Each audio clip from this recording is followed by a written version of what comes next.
আসসালামু আলাইকুম। কয়েকটা ড্রেস সেলাই করলাম। 3 দিনে এই ড্রেসগুলো সেলাই করছি।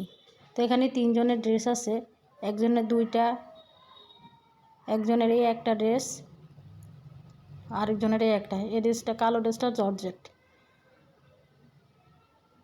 তো আর একজনের আছে এই 4টা। এই ড্রেসগুলো আমি 3 দিনে সেলাই করছি। আজকে ড্রেসগুলো নেওয়ার জন্য আসবে, তো আজকে ড্রেসগুলো দিয়ে দেব। তা আপনাদের সাথে শেয়ার করলাম। কে কে জর্জেট জামা সেলাই করেন কমেন্ট করে জানান।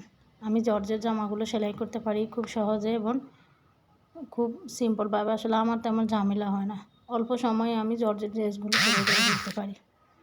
সবাই ভালো থাকবেন। আল্লাহ হাফেজ। আজকের মতো ভিডিওটা এ পর্যন্তই।